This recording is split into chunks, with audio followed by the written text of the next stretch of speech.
Hi, I'm Richard Harrison from Innovator International. On today's Innovator Visa Tips, we're going to be talking about one of the most important things on your application: innovation, viability, and scalability. Now, a lot of people do call to say, what is the definition of innovation? Is it all science? Is it all tech? And the answer is no. Now, there is a key document here that it's worth looking through. If you Google Innovator Visa guidance for endorsing bodies, you will find our guidance document. When I say our guidance document, I mean the document that we are given by the Home Office, and they're the rules to which we adhere to when we're looking at innovation, viability, and scalability. So, in a nutshell, previously, we'd always talked about innovation, which is the key aspect here, as something that meets an existing need, but is also significantly different to what's currently available. Now, A, it's got to be significantly different, but B, it's also got to provide benefits that aren't currently available or are significantly better than the current options. And if you open the Home Office description, it says the applicant must demonstrate they have a genuine original business plan that meets new or existing market needs and or creates a competitive advantage. And this is the key thing. When you're applying to us, we get so many applications that are another health and well-being app, or another way to promote a beauty product, or to develop a beauty product, or another way to deliver food from home cook chefs and so on. And they're nice ideas, but if you look at what's available in the UK, they are currently available. And saying, oh yes, but we're looking at a slightly different type of food, or we're looking at a slightly different type of beauty product, that doesn't sufficiently meet the criteria for innovation. So I'm going to run through the bullet points now quickly. When assessing an application meets the innovative requirement, we expect you to be able to follow the following core principles. Business proposition should be able to demonstrate a clear and compelling, unique selling proposition. What is it that differentiates it from the competitors? And we want something substantial here, not something tiny. The concept for innovation should demonstrate a business proposition that's not easily replicable by others. So you've got some sort of intellectual property, it's not easily copied and so on. It will give you a good market lead in the marketplace. The innovation element should be core to the success of the proposed business. We're not looking for a standard business with an extra bit of innovation added on just to help you meet the criteria. Innovation has to be core to your offering, core to your proposition.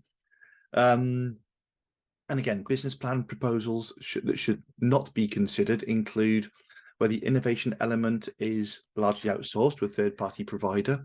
We expect you to provide the innovation, not to say, oh, I'm bringing someone else in to do the innovation, because that's not really my area. Or generic businesses with an app, another area the Home Office isn't looking to support, and we won't support applications that are something that already exists with an app. Other words to look out for is something that already exists with a bit of AI, with a bit of VR, using cryptocurrency, using blockchain, and so on. There are some very good examples in the document as well, which I would strongly recommend looking at. And the message that comes through from this is they are also looking at the suitability of the applicant with regard to the application. It's expected to be a good, strong connection there. So innovation is really about having something substantially different to what already exists. Now let's move on to viability. We've always defined viability as a market, a need for your proposition in the UK, and you having the means to develop a solution and deliver the solution to that marketplace. We also include resource. What resources do you have? Do you need technical resources? Do you need knowledge? Do you need finance? What do you need to get that product to market? Now let's go to the Home Office words again. The Home Office say the applicant's business plan must be realistic and achievable based on the applicant's available resources. There we go, the R word. The applicant must have or be actively developing the necessary skills, knowledge, experience, and market awareness to successfully run the business. And there are 4 bullet points there.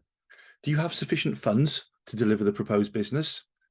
Can the supporting financial projections be credibly defended? Can you show that you have the appropriate skill, knowledge, and experience to credibly deliver the project? That's the big one for us. Can you make it work? And is there credible demand for the business's proposed products or services? And here we're not looking for a little bit of market research that says, this report says the market of this country is X billion pound, and therefore if we get 1%, no, that's not the right route to go. The right route is to speak to real people who would potentially buy your product and say, do you like what it is that I'm offering?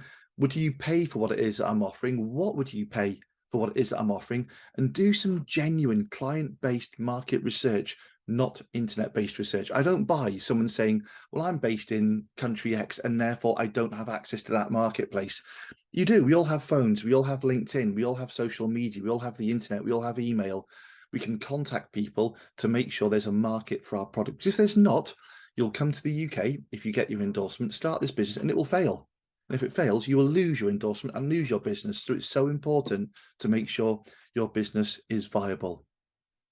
In a way, innovation and viability are very, very closely linked, because I always define innovation as something new, someone who wants it and someone who can sell it. And if there's not someone who wants it, that's the viability part, then it's not innovative. The last point, scalability. Now, we define scalability as a project that has the ability to scale or grow, that will provide employment opportunities for people within the UK, and will be recognised at national and international level. That means having customers in other countries. And the Home Office document closes with 4 points here and says, scalability assessments must include evidence of structured planning demonstrating a credible path to growth. So if you're looking to run a business in a city, that's not scalable. It's not scalable, and you probably won't meet the financial projections either. Potential for ongoing high quality and skilled job creation, scope for growth into national and international markets, and projections based on credible research. That's us going back to our customer base and asking real people, what do you think of this? So we've spoken about innovation, viability, and scalability, and this really all comes together. If you look at the 7 criteria for settlement, of which you have to hit 2, along with the other targets, of course, then ask yourself, are you genuinely going to be able to turn over £500,000 with 100k export? Are you going to turn over £1 million? Because a small app, a small local business selling something or doing something is unlikely to hit those targets. So understanding that you will achieve the settlement targets with genuine, well-researched figures is often the best way to clarify that you're meeting the criteria on top of the guidance we provided for innovation, viability, and scalability. I may do a different set of presentations on settlement targets, but that's not really your big concern when you're applying for Innovator Visa. You just need to bear some thought to make sure that you can actually achieve at least 2 of the 7. So there we go, innovation, viability, scalability. We've now added frequently asked questions to our website, innovatorinternational.com. Click on the drop-down menu and click on FAQs. In addition, we have other videos like this talking about #Innovator Visa tips.